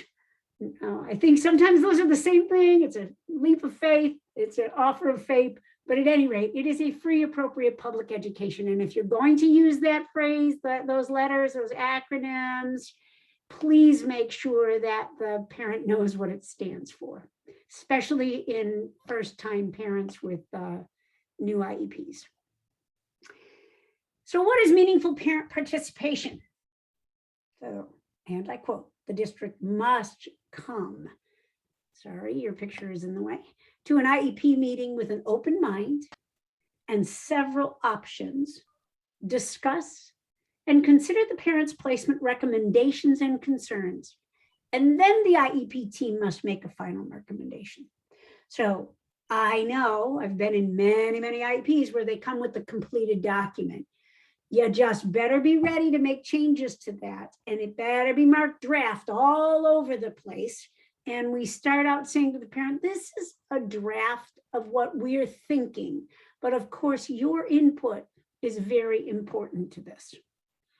I'm going to segue for a minute when I'm going to talk about, as you move through those onerous number of pages, particularly the goals. Remember that the IEP process is a straight line. So if this is an annual, you start with reviewing the prior goals. And at the end of each one of those, I ask the parent, are you seeing this too? Yes, mother sees that the child is saying his R's correctly, and that goes in the notes, right? Behavior question, are you seeing that at home? No, I'm not seeing him behave at home. He's a mess. Tell me what that looks like. That is my favorite statement to ask a parent. Tell me what that looks like. He's throwing tantrums. Tell me what that looks like. So a tantrum for one parent might be turning the dining room table upside down and throwing spaghetti at their mom. And a tantrum for another parent might be, he said no to me, right? You need to know what that parent is saying. So when you're offering review of goals to present levels of performance, and guess what? Your present levels of performance better match the data on the progress on goals. Progress on goals, present levels of performance, new goals, goals to services, services to placement, a direct line. So when I see teachers say, oh, APE and OT are good with this one, here's the old goal and here's my new goal, right? You can't go like that. You have to do it in line. So parent participation in each of those phases gets documented into the notes. We offered this goal. Parent agrees with this goal. And even though she has to agree later in the signatures, the more you can get them to say, how does that sound? That sounds good to me. Parent agrees that that goal sounds appropriate, right? The district may not independently develop an IEP without meaningful parental participation and simply present the IEP to the parent for ratification. See all those case numbers down at the bottom? Folks, this is a common error. And if there's one thing you want to teach your new teachers, it's they want to be so prepared, and then they get really flustered when somebody asks for a change. Help your new teachers and some of your old teachers learn to take a breath and understand that the parent participation is very important.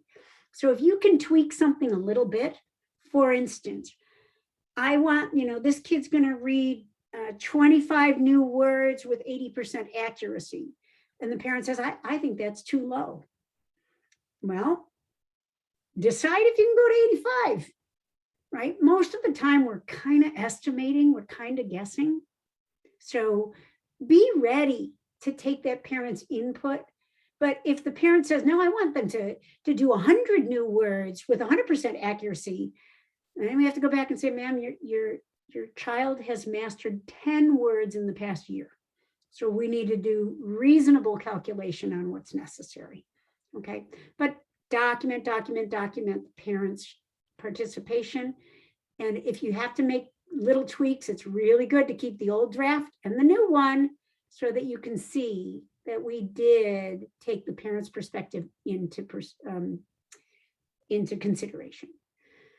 When have parents meaningfully participated? One of the cases that we won in Goleta was a claim that we did not allow the parent to meaningfully participate.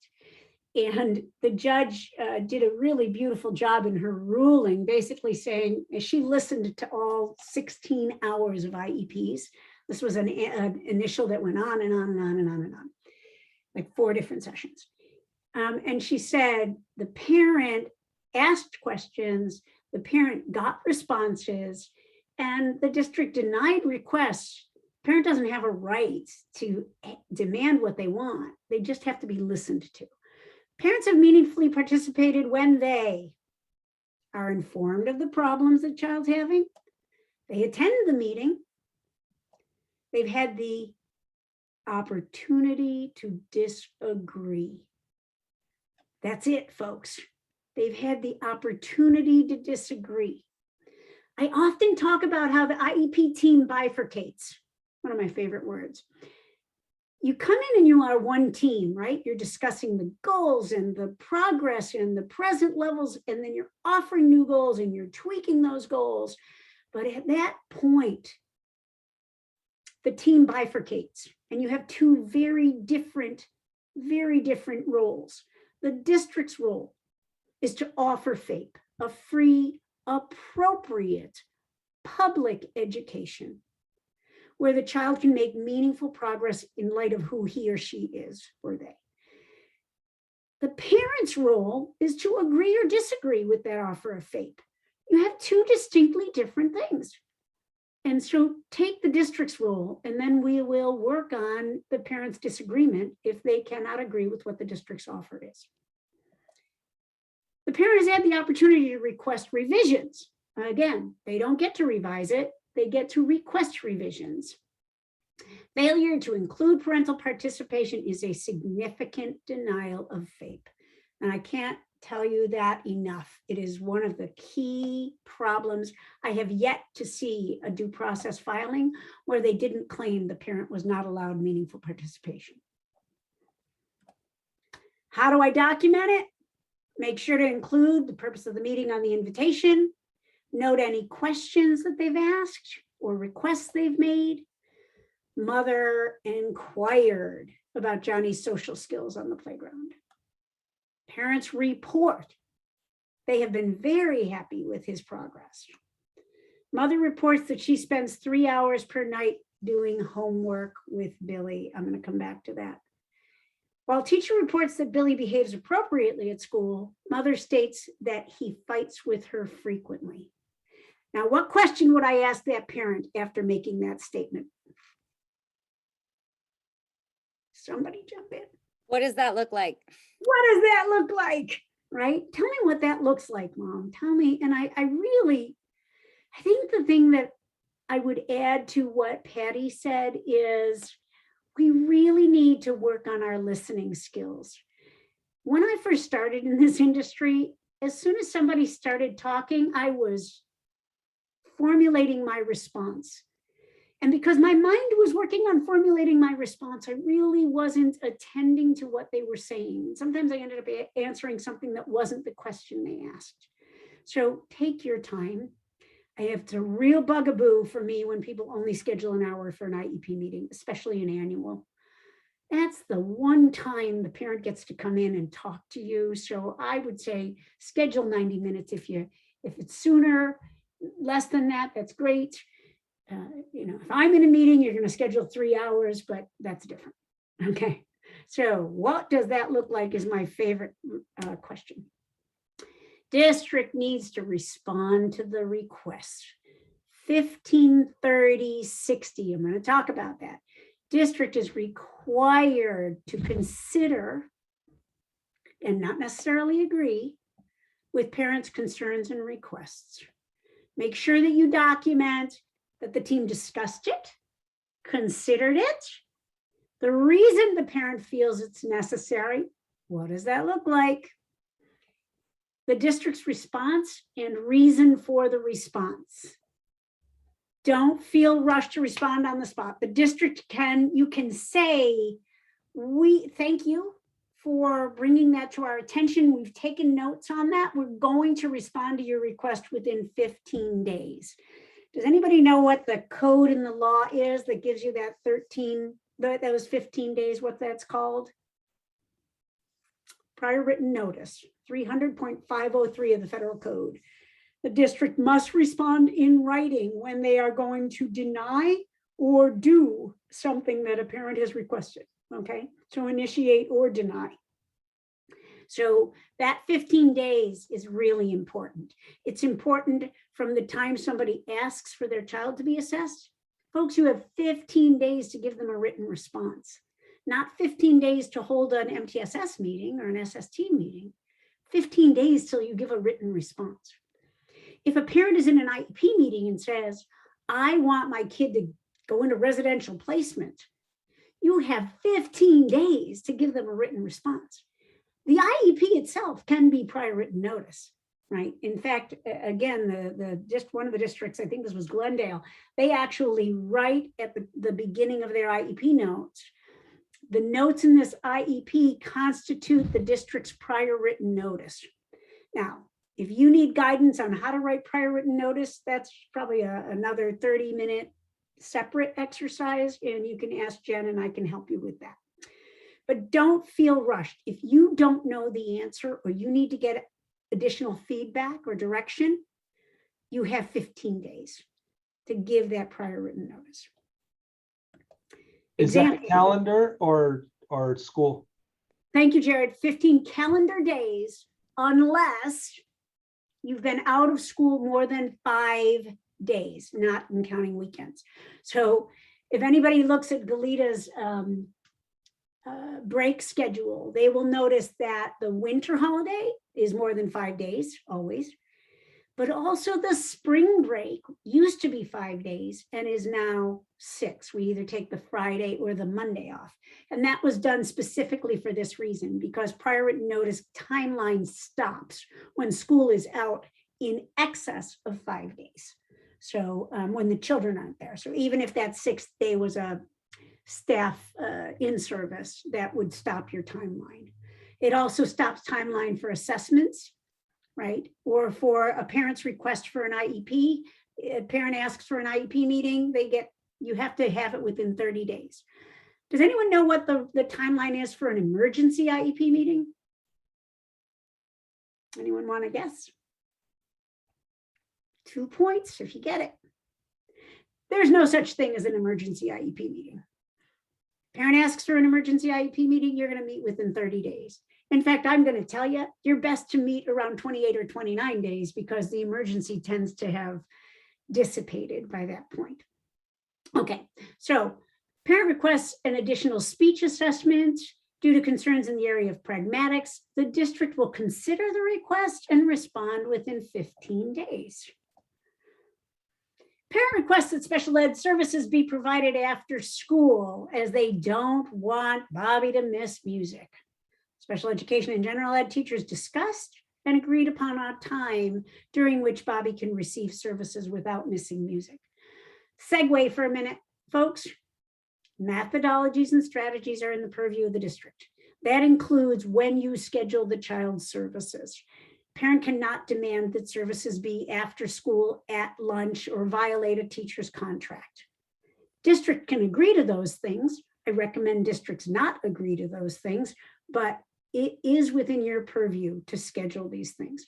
So when a parent says something like that, you are best to compassionately respond, understand, and tell them we're going to take that into consideration in scheduling. His services will be during the school day, however. Any questions on that? Parents request an additional goal in the area of decoding. Here's your 30 days. The special education teacher will collect baseline data for a period not to exceed 30 days, and the team will reconvene to review the data and determine whether a goal is needed. So does anybody know why I'm saying 30 days? Where does 30 days come from? Okay, come on. Kirsten, I know you know this. Okay, 30 days means you're actually treating that as a request for an IEP meeting. So 15 days is prior written notice. 30 days is we're going to have another IEP meeting, and it's going to be held within 30 days. Who knows what the 60 days is there for? Assessment. Right. Thank you, Jen. So if in this one here, right, or if you go back to the speech and pragmatics one, if the parent is saying they want to demand more speech time, or they want speech services or OT services or whatever, you're going to say, we're going to respond in 15 days. And then once you respond, you can offer an assessment plan that gives you another 60 days. Or you can agree in the meeting, we're going to assess as soon as you give us written consent, and then we will reconvene within 60 days of receiving that written consent. Okay. I am absolutely dedicated to responding to you guys that take the time you are allowed by law. Do not feel rushed. So if I'm in an IEP meeting and I say, we're going to agree to assessing your child in OT, you'll receive an assessment plan within 15 days. And then the parent has, specifically, they say 15 days to return it to you, but most districts will just accept it when the parent sends it. And then the day you receive it, you timestamp that little bugger that comes in, and you have 60 days, calendar days, from the day you receive it, unless school is out for more than 5 days. Any questions? 15, 30, 60. Those are your things to hang on to, folks. Okay, did I miss it here? Okay, documenting disagreement. Always document the reasons why the school team disagrees. Document facts, not opinions. Be willing to consider reasonable requests, but the offer of FAPE must be definitive. Problems, people say? Well, Johnny's going to receive 120 minutes of specialized academic instruction either at Redwood or Kalina at parent's choice. Nope. Do not offer a choice in an IEP meeting. It is the district's responsibility to make an offer of FAPE. It must be clear and definitive, and the parent can disagree, and your district has a process for resolving the disagreement. But it's very hard for your directors or assistant soups or whoever's taking care of that next level for you to resolve something when you've left it as, for instance, I had one where, well, we're offering this specialized a specialized program and parent can choose from school X or school Y. In this case, it was like Brandon or Mountain View. I'm like, oh dear, because those are very different methodologies. So you've got to be clear. Again, don't use an adversarial tone. Document what the outcome of the discussion was. Always include these types of statements. Parents request blank. Sorry. I'm just having trouble moving your picture, sorry. Parents always include the reasons. Parents request blank due to concerns in the area of, right? Speech assessment due to concerns in the area of pragmatic language. And then this is your prior written notice breakdown, folks. Based on this, see the areas, describe the data, teacher reports, progress, etc. The district believes speech assessment is or is not appropriate at this time. And this next sentence is so important. However, the district proposes blank to address the areas of parent concerns. So whatever that might be, pragmatic language, the district proposes that Johnny, I'd have to think about what that, because that's a very specific one. The district proposes that they observe Johnny and take data for the next 30 days and reconvene, something like that. Okay. The district will not do the assessment that the parents want versus, did I say I make things longer? Parents are requesting an additional psychoeducational assessment due to concerns in the area of reading. In considering the request, the team reviewed current data, which indicates that Johnny is making progress towards his reading goals. Furthermore, as teacher reports, he's reading blah, blah, blah, blah, blah. Therefore, the district does not feel that an assessment is warranted at this time. The district will respond to the parent's request in writing within 15 days. So in this case, I've given you both outs. Here's the stuff we've looked at, but we're going to send you something more definitive within 15 days. Okay, because what's missing in this statement is here, the district does not feel it's warranted, but you need the statement that says the district denies the parent's request for additional assessment. That word is always hard. So now I'm going to go back to what I say to parents in meetings where when I go over that, even my SST notes will say, folks, I know your request, you're going to read this statement to you and it's going to feel very legal. So I'm going to tell you I have to write this legal statement. The statement is the district denies your request for assessment. And here's the reasons why we're denying it. So I try to put my person into my verbal explanation, but my legal explanation in writing. Does that make sense, folks? Okay. Your offer of a free appropriate public education, FAPE. District is required to provide a clear written offer of FAPE at the conclusion of the meeting. The offer must be solid. It does not offer choices.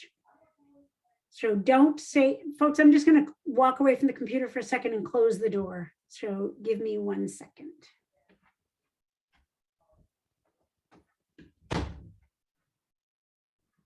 Thank you. The district offers the following as the most appropriate and least restrictive environment in which to meet Bobby's needs. Specialized academic instruction in a separate classroom, 30 minutes, 4 times a month. That's just an example. Margaret, I have a question.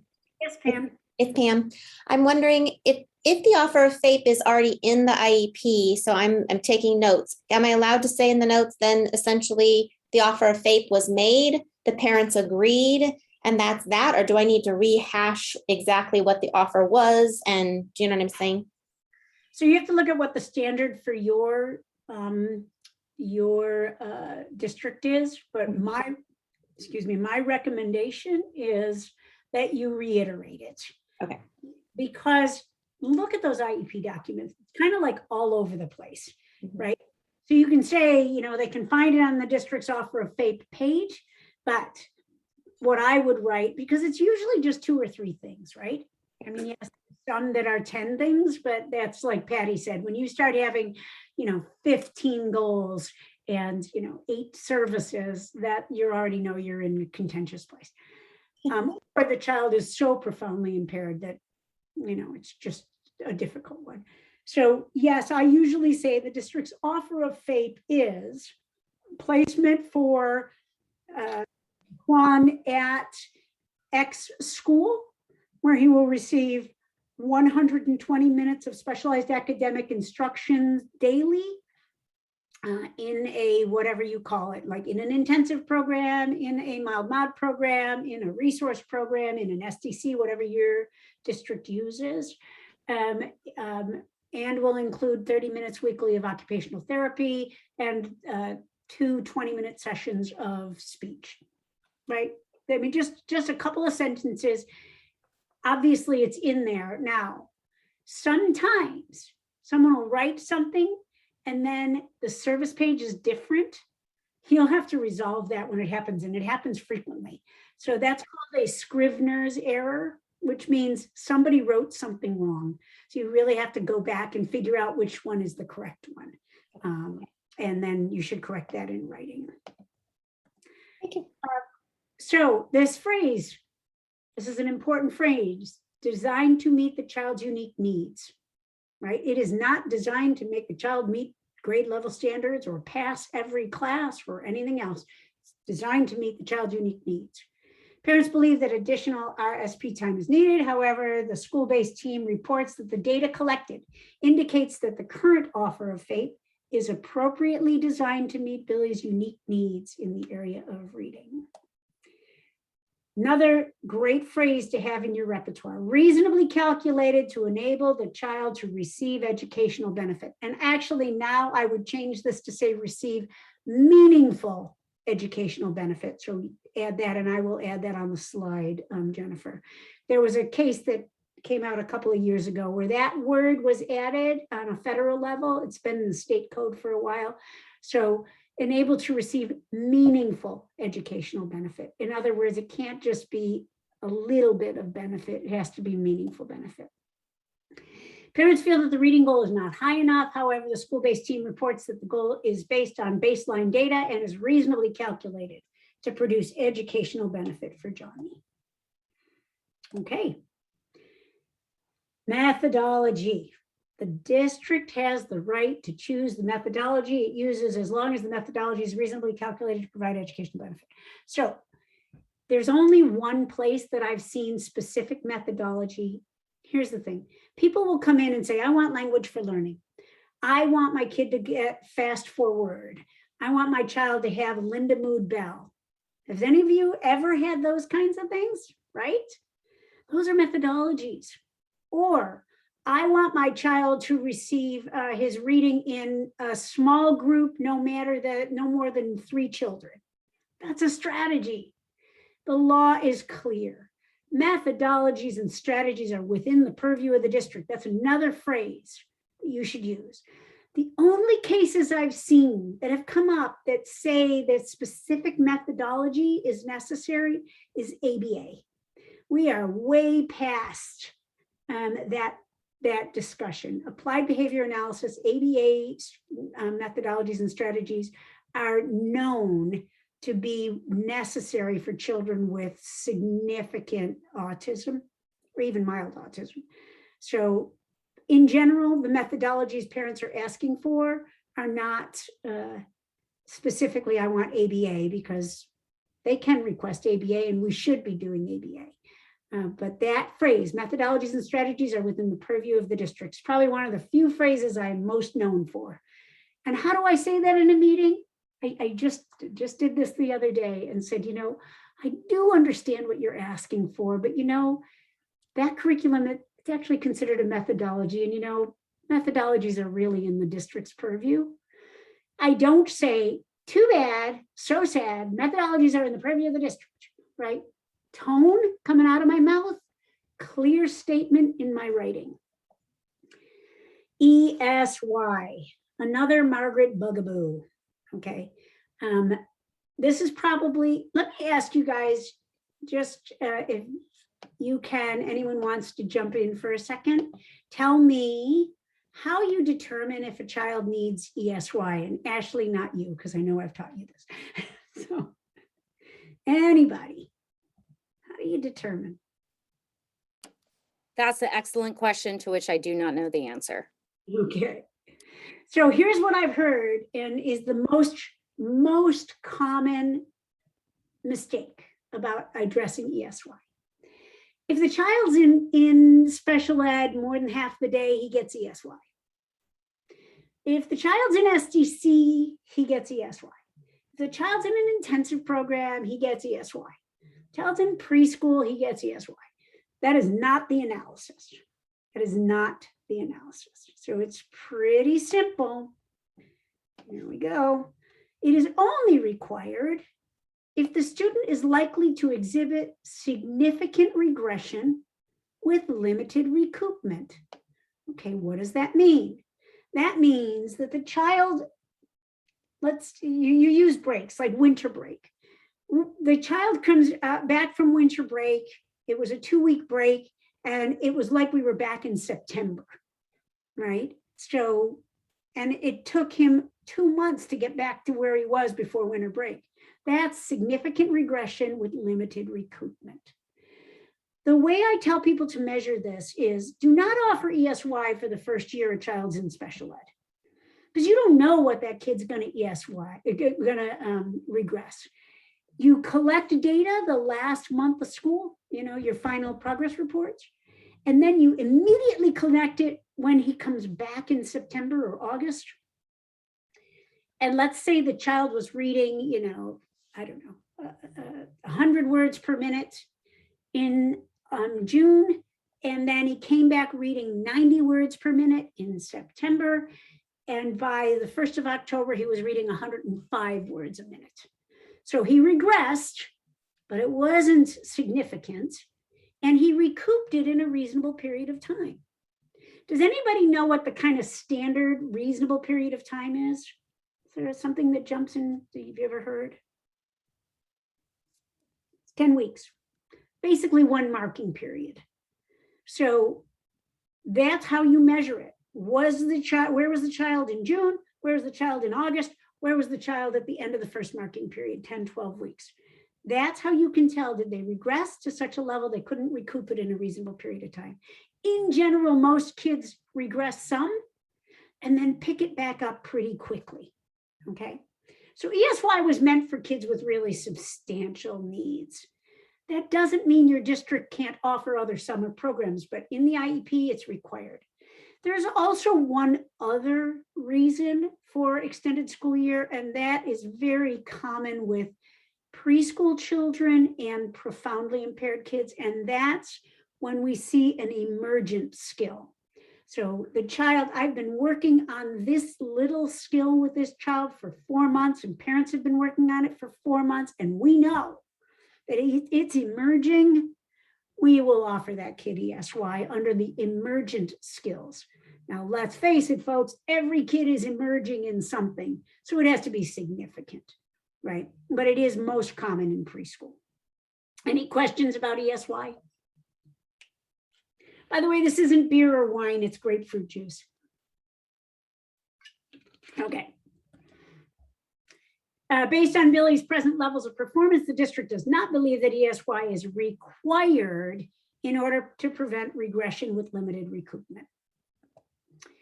And if you're in a bind, don't panic. Let the data guide your decision. If you don't have enough, come back in 30 days.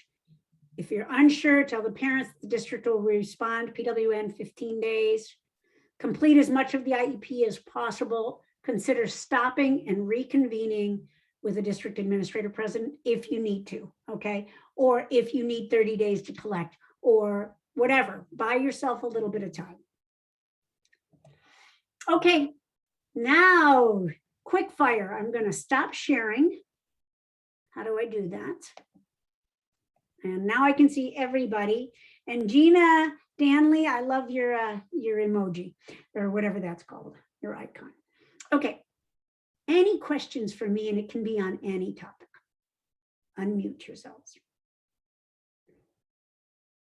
other than my fashion or my hair. Sorry. Free time with the lawyer. Hi, Carla. Jennifer, what did that mean? I think we're all processing right now. Okay, so I am scheduled to be on this Zoom till 5 o'clock. So let's give ourselves a 2-minute break. If you don't come back, it will not hurt my feelings. And if you do come back, I will be here for conversation for the next 20 minutes. Okay? Are we good? I'm going to turn my screen off and my mute off, and I will be back. 2 minutes. I'm going to say, if you are saying goodbye right now, I'm going to say thank you for coming, and thank you, Margaret Sala, for your wonderful presentation. Please stay on if you would like to ask any questions that may be on your mind. Does not have to be with note taking. We have the luxury of Margaret Sala for the next 20 minutes. So please go ahead, unmute yourself, take a break, come back, whatever is needed. Seriously, I am taking 2 minutes because nature calls. That's fine. So we're going to take 2-minute break and then we will be back.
Look, I'm back in a minute and a half. Kirsten, how are you? I'm doing well. You couldn't stay retired? You know, I did for 6 months. And I said, I crossed over 5,000 miles last week from when I started counting all my miles. So I got to do something other than hike. Well, that's great. Yeah, we're doing well on this end. It is everything it's cracked up to be and more. I love it. I'm so glad to hear that. Yeah. Good. I would be so disappointed if it were not. It's fabulous. I'm very good. happy with that. I'm surprised to see so many people stuck around. I gave them a free out. Well, I have a question. Go if for we're it. back. We're back. Can you talk about you mentioned ESY. Can you talk about the concept of emergent skill development and offering ESY to address that? So emergent skills doesn't really have a decent analysis. Hang on, let me, okay. It's more instinctual and it tends to be with very little children. So for instance, with preschool, first off, there's not really any real requirement for preschool ESY, but it's something to consider in terms of the teacher would, or the parent would say, we're right on the verge of potty training and it's got to be, I need the direction of the school and their support and help. Or a speech pathologist might say, we just implemented this, Go Talk or, an AAC device. And I'm concerned that 10 weeks without, our support and supervision. Another thing might be something like counseling services for severely emotionally disturbed kids. Remember, ESY doesn't have to be all or nothing. So it could be, we're going to offer this child 2 days a week. It could be, we're going to offer this child 10 sessions of ESY over the summer. it could be, I mean, there's so many different variations, but unfortunately, most of the time we think, well, this is what our ESY program is, therefore this is what we're offering. So that the emergent skill piece you mostly see with young, very young children. Nathan or Jared, I thought I saw somebody raise their hand. Nope. You might have been scratching your head, I don't know. Did that help, Kirsten? Yes, perfectly. Thank you. Thank you. Anyone else? Well, Margaret, I don't have a question, but I just want to say that this training was really, really informative. I can't tell how many notes I took, and I would encourage Jennifer to push this out to districts, like a little, like even if it's specific to each district, like teachers and new special education teachers, and definitely veterans who, I don't know, there were just I mean, I just don't feel rushed, you know. I mean, I could go on and on and on about your little buzzwords and things. So again, Margaret, I wanted to say that I appreciate it. I mean, this is my 28th year, and I learned a ton from just this hour. So I just wanted to thank you. Thanks, Vicki. Where are you at? What? This year I'm in Buellton. I was in Lompoc for many, many, many years. Sat in IEP meetings as a teacher, sat in IEP meetings as a site administrator. And I will tell you that when you said it's important that people have this training, as a site administrator, I never went through a training. So I just figured it out as I went. And so I just want to say again, this was really, really a good training. So thank you. So Jennifer, I love that you just put that in there, that you're going to post this on your YouTube channel. So that's great. The districts can pick it up. I do say that, you know, as we come through COVID, sometimes it's nice when you're working with teachers to actually do it as an in-person. And so again, Jennifer knows how to reach me. I am available to districts, not on SELPA's dime, but if districts wanted me to present and they wanted to do an in-person, we can work that out. So, and other topics as well. So I'm gonna go ahead. So I'm gonna just laugh, and Kirsten and Pam, people who've known me a while will get a kick out of this, Jennifer. It is entirely different to sit in an IEP meeting as an attorney where I'm not the decision maker. I mean, somebody please buy me a big roll of duct tape, because it's very hard for me to not go, well, what you need to do is this, right? So it is your game, not mine, and I am available for support if you need it. Okay. No, So I was going to share that all of our trainings, if you miss them, are on the SBCSELPA YouTube channel. And so we will be posting this in the next couple days. So for those of you that have a partner that could not make it today, or you know of a group that, you know, could benefit from maybe a watch and stop, maybe take it in chunks. You're welcome to check out that YouTube channel. There are no passwords. You can just watch it, pause it, stop it. And then of course, Margaret, as she shared, is available. We love it, to come and talk to teams. And so you all have, hopefully you saw that in the chat, margaretsala@gmail.com. So she is absolutely available to come and talk to your teams, come for a short, maybe meeting with your staff, whatever. So we're so grateful to you, Margaret. Really so I'm going to ask you to just one thing. Jen, can you stop the recording? I think we are about done, and I want to just share one other thing. Cannot stop the recording. It is not allowing me to do so. Nope. Then I won't share the one thing you should all have in your office. Sorry. Okay, that's okay. Hang on. I'm trying. For some reason, it does not allow me to stop the recording. Okay, I'm going to share this anyway because it's I have one too. So this is my, this has been in my office for many, many years. It's called the Damn It Doll, because our job as administrators are sometimes difficult. So this says, whenever things don't go so well and you want to hit the wall and yell, here's a little damn it doll that you can't do without. just grab it firmly by the legs and find a place to slam it. And as you whack its stuffing out, yell, damn it, damn it, damn it. So it's a frustrating job. You guys are doing all the right things. And I know sometimes you go home and you're like, why am I doing this? I'm going to tell you, after 35 years of doing it, best decision in my life was walking into that education department in the university and saying, I want to be a teacher, and then an administrator, and then a lawyer. So thank you all. I'm glad that it was useful for you, and I'm sure I will be seeing you again. I have a quick question before you log off, Margaret. So, and maybe for the other individuals that are still with us is, in my former district, there was a very specific way or rules for the individuals in the IEP meeting. So for example, the administrator was the note taker, and the case manager was the facilitator.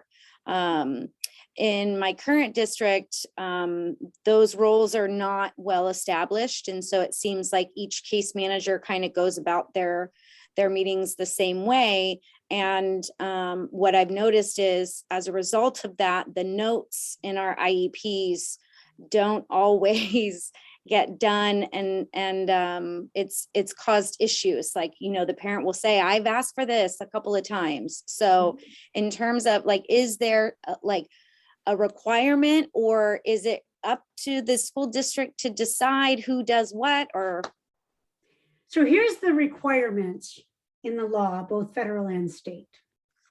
You have required IEP attendees, okay? General ed teacher, special ed teacher, any specialist where they have relevant information or services. And anyone who's assessed has to be there. The parent, and an administrator. The administrator must be someone who is credentialed to oversee the provision of special ed services. So not the general ed teacher and not the parent, obviously, can hold that administrator's role. Or it's not really administrator, it's the LEA, the local educational agency representative, right? That's somebody who can garner the resources and say, yes, we can provide that, okay? The law is silent about all these other things, right? So should you? That's why I've been saying, take the notes. I can't tell you, when I first started being a special ed administrator, I hundreds and hundreds of IEPs, and I'm not a single note page, because the person before me said notes only get you into trouble. Well, he was wrong, because the absence of notes got us into trouble, because we could have had nothing to refute when parents requested for things. So Kim, are you at a school site or a district level? I'm at a school site. Okay. What I would say is set a standard for your school, and then talk with your peers about how they're managing it at their schools, and open a dialogue with the person at that overseeing all of this stuff at the district level. Okay. Because it doesn't exist doesn't mean it can't exist, right? Yeah. Okay. Thank you. You're welcome. Anything else? Pam Rennick, where are you now? I'm at Ballard. Very good. Yes, good. very, very small, 130 students. Just, Oh, it. I wear all the hats, Yes. but I'm brand new. So I keep sending my sister text messages that say glub glub, like I'm just not quite above the water, but that's okay. I'm happy. Well, I will tell you all, I am grateful for the work you do as a parent of a child with special needs, who's now a 35-year-old adult, who's a manager of a department of 60 individuals. The work they did to get him where he is was so impactful, and I just couldn't see how important that was as I was going through. So thank you all, and I'm around if you need me. And Jen, if I don't talk to you, I will see you on the 11th. Thank you all for coming. It's wonderful to have you, and we thank you for your amazingly hard, heroic work this year. Have a wonderful rest of the day.